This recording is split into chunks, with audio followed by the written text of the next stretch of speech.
Good morning and welcome to the Breakfast News on Rajya Sabha TV. I'm Aishwarya Kapoor. Now, political sparring has intensified over a Dadri lynching case. That's our big focus. Also, German Chancellor Angela Merkel begins her three-day visit to India. We'll get you all the details on that as well. Let's begin with the headlines. German Chancellor Angela Merkel on a three-day visit to India to meet Prime Minister Modi today, thrust on Indo-German trade ties. Finance Minister Arun Jaitley says the bulk of black money is still in India, warns those who have not declared overseas accounts will face consequences. India rejects Nepal's contention that Delhi has blocked a key border trade point with Kathmandu after Kathmandu asks India to not push it to the wall. Syrian President Bashar al-Assad warns of a Middle East destruction if any obstructions are made in the campaign against IS by Syria, Russia, Iran and Iraq. Shashank Manohar elected unopposed as BCCI president, vows to tackle corruption, says cricket body will focus on women's cricket.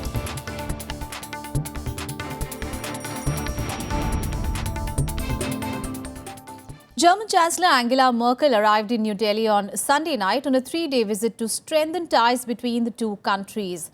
The German delegation, which includes cabinet ministers, top officials and CEOs, was received by Minister of State for Finance Jayant Sinha. Prime Minister Modi and Angela Merkel will hold bilateral talks today and are expected to discuss a wide range of topics, including security and defense, with a special focus on boosting trade ties between India and Germany. PM Modi and Merkel will also have a one-on-one meeting before delegation-level talks. The German Chancellor is expected to convey the concerns of German industries in proceeding with planned investments in India. Both the leaders are also likely to exchange views on regional and global issues, including climate change. The deliverables will cover the areas of security, economy, development cooperation, clean energy, climate, infrastructure, urban mobility, innovation, higher education, skills development, and culture and food security. All right, my colleague Akhilesh Suman is now joining us from the national capital. Akhilesh, now Angela Merkel is going to be in Bangalore today to participate in the Indo-German intergovernmental consultations. What more can you tell us about her itinerary? Actually, at 10 a.m. in the morning today, she will be meeting External Affairs Minister Sushma Swaraj. And before that, she will go to Rajghat, and also there will be ceremonial reception in the President House. But at 11 a.m. today in the morning, she will be meeting Prime Minister one-to-one, and then there will be a delegation level talk, and then there is intergovernmental talks. Actually, India and Germany are the only countries who are having intergovernmental nature of talks. This includes cabinet minister of both the countries sit together and decide about the vital, mutual and international issues and try to make a consensus. As you know, Tina, that India and Germany are fighting together for UNSC permanent member of UN Security Council. And this is, I think, one of the most important strategic relationship in the world, that both countries are meeting today and going to from summit level talk to intergovernmental level talk, and the talks will be ranging a wide range from defense to renewable energy, from education to economic cooperation. I think this is going to be a path-breaking talks, as Ambassador of Germany has told in Delhi day before yesterday. Tina. Akhilesh, now Germany is India's most important trading partner within the European Union. When Merkel will meet Modi, the trade ties will be top on the agenda, isn't it? Yeah, naturally. Actually, Germany is the biggest trading partner of India in the whole of European Union. and Germany is the 6th largest trading partner of India in the whole world. So you can understand the importance of Germany given the size of the country and the trading relationship. And Germany has been very good in heavy industry, high technology, and also heavy industry technology, also in renewable energy, urban development, whatever you understand, whatever you think about the cleaning of Ganga, cleaning of Jamuna, everything that Germany can provide to India. But the question is, what will be the cost? And this is going to be decided on the principle level and also on the implementation level today when she will be meeting Prime Minister of India in Hyderabad House. Tina. And the focus obviously from our side would be on the Make in India initiative, isn't it? Naturally, Make in India is in the mission mode, and Prime Minister's close to the heart thing in the whole of the country. And I think that Germany is going to contribute in a major way. But the question is, again, is the question of cost factor. What is the cost factor? What is the condition? Because Germany has off and on been telling that India's situation is not conducive for better trade because there are so many rules and regulations. There are so many hiccups in the tax regime, also the administrative structure, also the land question. There are so many issues that Germany has been raising, and in this summit also they will be raising because there is a large trading delegation also coming along with the ministerial delegation. Yes. So I think this is going to be a meeting to resolve the issues that comes between the two countries as far as trade and economic partnership is concerned. Tina. All right, Akhilesh, thank you so much for those details there. So Angela Merkel begins her India visit with trade really topping the agenda. Let's move on in the bulletin now. Finance Minister Arun Jaitley has said that the bulk of black money is still within India and has pushed for a greater use of plastic currency to check the menace. Now, in the Facebook post titled The India Government's Campaign Against Black Money, Jaitley said that, and I quote him now, the government is to make tax rates reasonable, create deterrence to use of unaccounted money, quote unquote. He also said that the ability to detect large cash withdrawals or large cash transactions which enter the system is being strengthened. GST regime once introduced will also be a landmark step in this direction. Now, in a step towards checking a generation of domestic black money, Jaitley informed that the government will soon make it mandatory to furnish PAN card details for cash transactions beyond a certain threshold. Jaitley also warned that those who did not declare overseas black money during the compliance window will face the consequences, as the government will receive information about their wealth under automatic exchange of information, while others who took advantage of the scheme to come clean can sleep well. And in the other big story of the day, India has rejected Nepal's contention in the United Nations that New Delhi blocked a key border trade point with Kathmandu. Now, Nepal is facing an acute shortage of essential goods after the Madheshi community's protests against Nepal's new constitution resulted in an economic blockade. Here are all the details. India on Sunday rejected Nepal's claims on blocking a key border trade point with Kathmandu. The Indian Consulate General in Nepal said the economic blockade was imposed by local Madheshi people who want their demands incorporated in the newly adopted constitution. Bharat सरकार ने नेपाल के विरुद्ध कोई नाकाबंदी नहीं की है। ये नाकाबंदी यहाँ के विद्रोहियों ने, मधेशियों ने की है, जिनकी मांग को संविधान में नहीं माना गया है और वो अपने मांग के लिए ये आंदोलन कर रहे हैं। भारत सरकार का नाकाबंदी में कोई रोल नहीं है।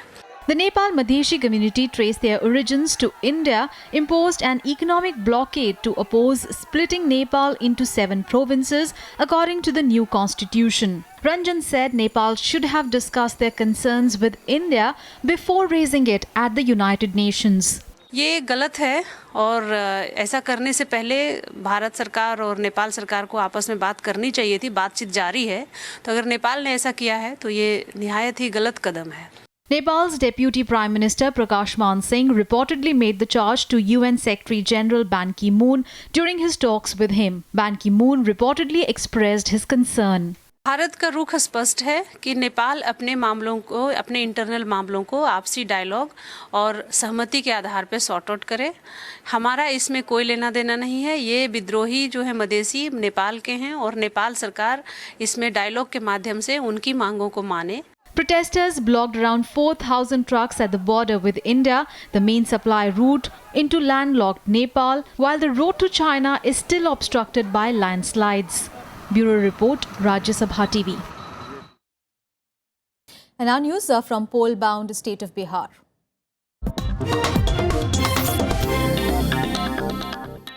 Now, BJP President Amit Shah will address the party workers in Supaul today. Shah is presently in Bihar to hold meetings with party workers for districts going to polls on the 5th and the final phase of elections on 5th of November. On Sunday, he addressed a rally in Muzaffarpur. Taking a swipe at the Grand Alliance, Shah said that the Bihar will return to Jungle Raj if the voters voted the JDU, RJD, Congress combined to power. He also told voters that if the BJP comes to power in the state, it will see a tsunami of development. Now, Shah is presently holding a series of meetings and rallies in Bihar to energize cadres ahead of the make or break elections. मुझे मालूम है ये कोई छोटा मोटा चुनाव नहीं है।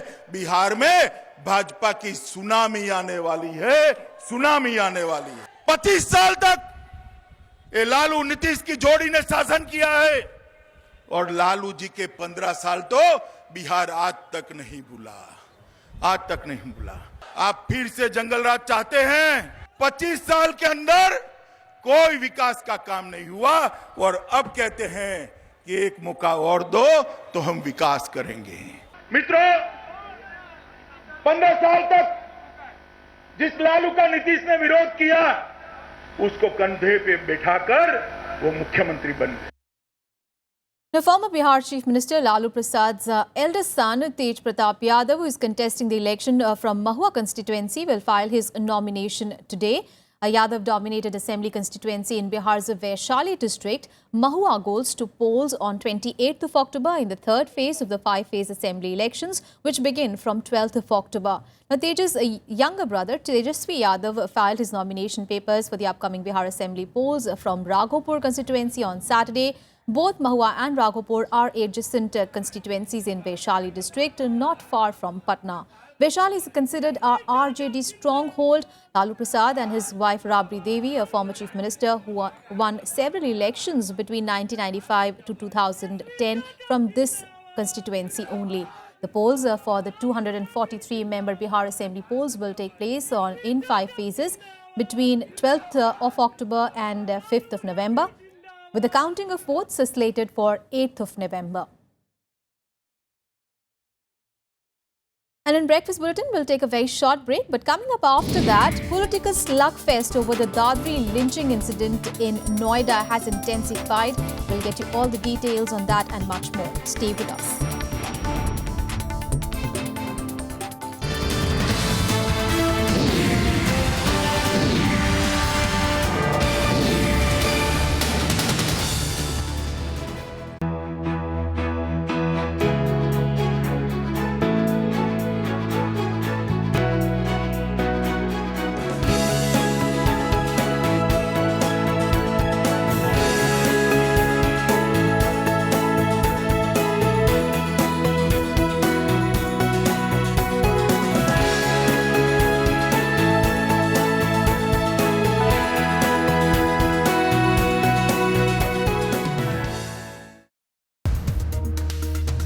The real issues which matter to the people in Bihar. Jungle Raj versus Vikas Raj. Then why do we see, the caste arithmetic also being played around? What is politics? Politics is nothing but the reflection of the society. Why is BJP shying from announcing its chief ministerial candidate? Sir, it's a well-calibrated strategy. Watch To The Point with Union Minister Anant Kumar only on Rajya Sabha television.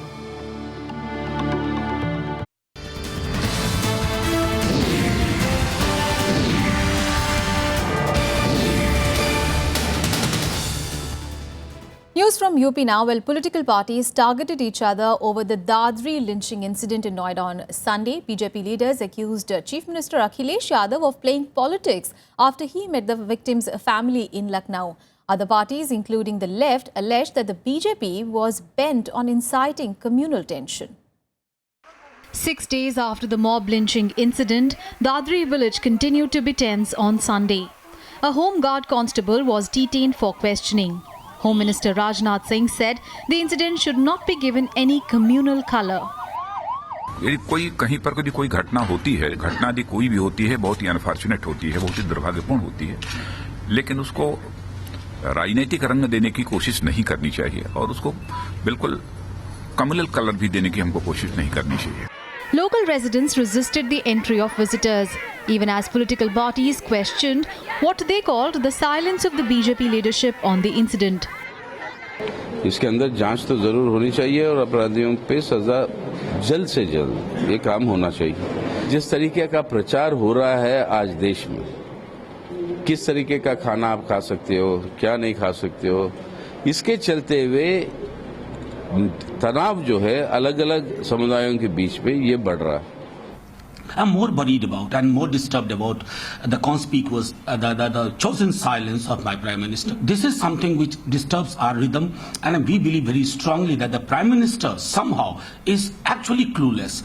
I think he is one of the weakest Prime Minister who doesn't know what to follow.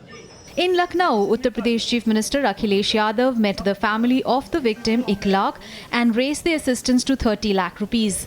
The BJP alleged that the parties are politicizing the incident. With regard to the family trying to meet the Chief Minister, they can do so. After all, he's the Chief Minister of the state, and you can't politicize that. However, we will hope that the Samajwadi Party also does not try to politicize this. Samajwadi parties, and particularly Chief Minister Akhilesh Yadav and Azam Khan's response in this case had been one lacking sensitivity. From the word go, they tried to politicize this. This Dadri incident is a clear case of failure of the UP administration. A lot of this appears to be politically motivated. The BJP also questioned the decision of the state police to send meat samples for forensic tests, alleging that this was an instance of how the party was politicizing the issue. Why the law and order machinery is not working in his state. But he must answer the very big question, why this situation has been brought in Uttar Pradesh. Now, what is the need to send it to forensic lab when there is a killing which has happened? On Monday night, a mob beat to death 50-year-old Ikhlaq after rumours that his family had allegedly consumed beef. His 22-year-old son Danish is in hospital with critical injuries. Nearly 9 people have been arrested in the case. Bureau Report, Rajya Sabha TV. Let's take now a look at what is slated through the day in Day Ahead. As the nationwide transporter strike enters the 5th day, the transport unions are likely to meet Transport Minister Nitin Gadkari today. The strike, which is backed by the All India Motor Transport Congress, has started hitting supply of goods to various parts of the country. AIMTC is demanding the scrapping of the existing toll system, seeking a one-time payment of taxes and simplification of the tedious procedure. The Supreme Court will hear a plea by Jammu and Kashmir government against 2 different orders of the State High Court pertaining to slaughter of the bovines and enforcement of ban on sale of beef.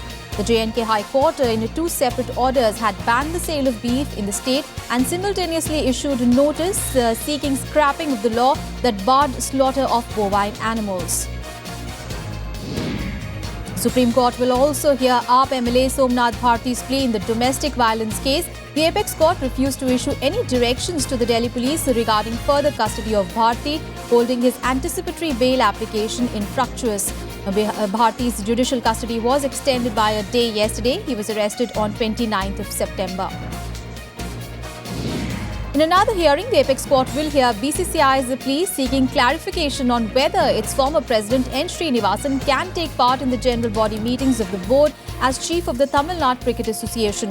The court will also hear Srinivasan's petition against board secretary Anurag Thakur on allegations of perjury. The winner of this year's Nobel Prize in Medicine or Physiology will be announced in Stockholm today.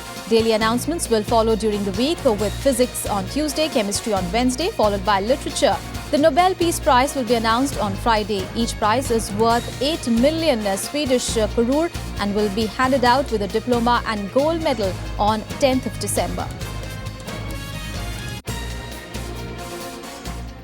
And on the top international story, well, Syrian President Bashar al-Assad has defended the recent Russian airstrikes in Syria. He said that Syria, Russia, Iran and Iraq are united in battling terrorism and their efforts would yield practical results, unlike the US-led coalition. Now, warning that Moscow could further isolate itself with the air campaign in Syria, Turkey and Britain called on Putin to change direction.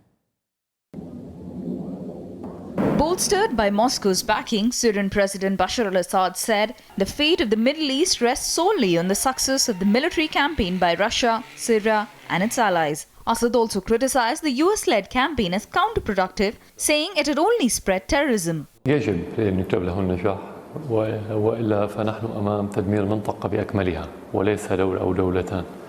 ونحن لدينا ثقة بهذا الشيء. طبعا ما ذكرته من خلال دعم الدول الأخرى للمنظمات الإرهابية لا شك بأنه سيجعل ثمن. Assad's international opponents say any political solution to Syria's civil war must involve the president stepping aside, although some Western nations have softened their stand, saying he could remain during a transitional period. But Assad insists only Syrians can decide on changes to the country's political system. المرحلة الانتقالية أو غيرها نقول كلام واضح بأنه ليس لأي مسؤول أجنبي أن يحدد مستقبل سوريا، مستقبل النظام السياسي، من هم الأشخاص الذين يحكمون أو غيرهم، هذا قرار الشعب السوري، لذلك كل هذه التصريحات لا تعنينا. Despite opposition from some quarters, Russia has carried out more airstrikes in Syria, which it claims targets IS positions. It has decided to expand its campaign further. After the US questioned the accuracy and the intended targets of the Russian airstrikes, Turkey and Britain too have condemned the military intervention. They warned that Moscow is putting itself at the risk of further isolation. Now, we have shown that we have the reach, the capability and the determination to hunt you down. We will defeat you and your vile ideology no matter how long it takes. And we will work with anyone who wants to join us in this struggle, including Russia. But if Russia wants to fight ISIL, it cannot at the same time support Assad. Maalesef şu anda Rusya çok ciddi bir yanlışın içerisinde ve bu öyle zannediyorum ki bölgede kendisini zaman içerisinde yalnızlığa götürecek bir adımın da işareti olabilir. But on ground, it is the locals who are suffering the most amid the political wrangling. Bureau Report, Rajya Sabha TV. And more international news, the Eurozone finance ministers are gearing up for meetings in Luxembourg that is expected to revolve around the Greece debt crisis. Now, the leaders will be discussing how Greece will receive its next disbursement of funds from the international bailout. The finance ministers are also due to sign off on new corporate tax sharing rules. Greek Finance Minister Euclid Sakalotos will be meeting his Eurozone counterparts for the first time since the Greek Prime Minister Alexis Tsipras returned to power. Now, Greece will be unveiling its draft budget for 2016 today, offering its forecast for the country's austerity-battered economy and setting out tax increases and spending cuts promised to the creditors. The blueprint is also expected to be scrutinized in Luxembourg. Now, Tsipras assured lenders that his government aims to complete the first review of the €86 billion bailout by mid of November, so Athens could open negotiations with its Eurozone partners on debt relief. But EU officials have played down expectations of a significant debt relief for Athens. And more international news and updates in World Wrap. At least 17 people were killed and 4 went missing as violent storms and floods hit southeastern France. The downpour hit the Alpes-Maritimes region on Saturday evening. French President François Hollande has announced a state of natural disaster in the affected region of Antibes. He also urged residents in the region to remain cautious, saying there could be more flooding. Portugal's governing centre-right coalition has won the general election, bringing Pedro Passos Coelho back in power. The election was widely seen as a referendum on 4 years of austerity. With almost all votes counted, the centre-right leads with about 37%, with the socialists on just over 32%. However, Coelho said that his coalition appears to have lost its absolute majority in parliament. Jason Shaftes, a rising star among congressional Republicans, will vie with Kevin McCarthy to become Speaker of the U.S. House of Representatives when John Boehner steps down.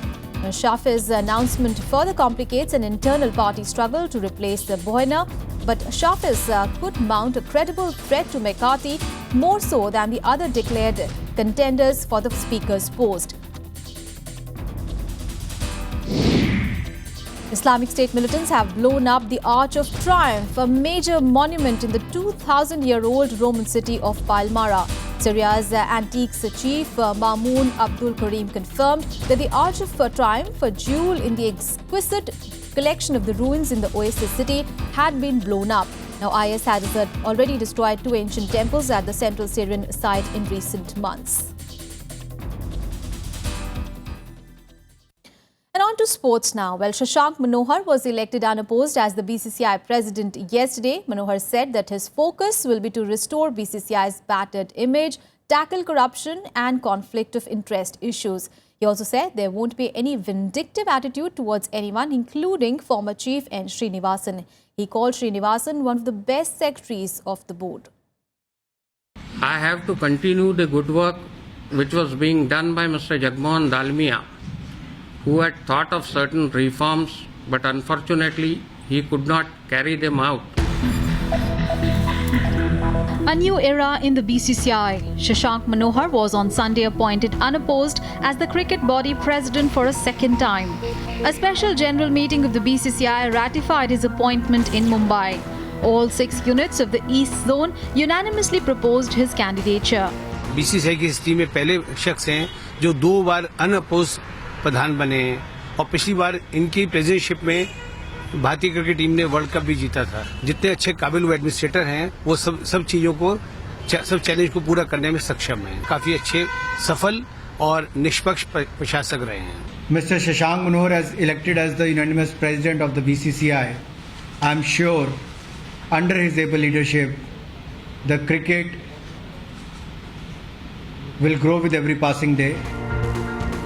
The election was necessitated by the demise of Jagmohan Dalmia, who served 7 months after his election in March.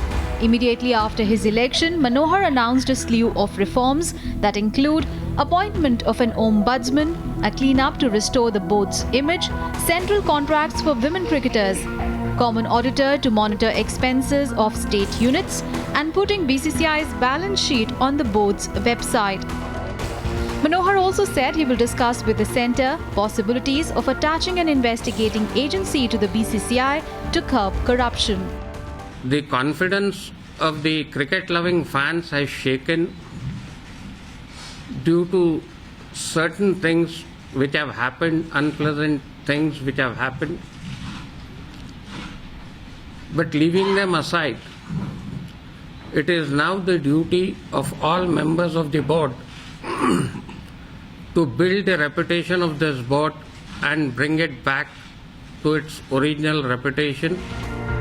In his first stint, Manohar took over as board president from Sharad Pawar in 2008-2009. N. Srinivasan replaced him in 2011, but his tenure was marred by the IPL scandal of 2013.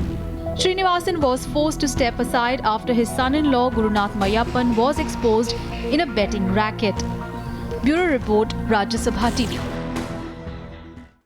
And Team India will look to bounce back from the defeat in the first T20 as they take on South Africa in the second match at Cuttack today. The men in blue suffered a 7-wicket defeat in the first match despite posing their highest total against Proteas. With Indian bowlers being treated ruthlessly in the game, the team could add another spinner in place of a seamer. Now, India has lost 4 of their last 5 T20s, and today's game is a must-win for India if they have to avoid a series defeat. The third and final T20 would be played on Thursday.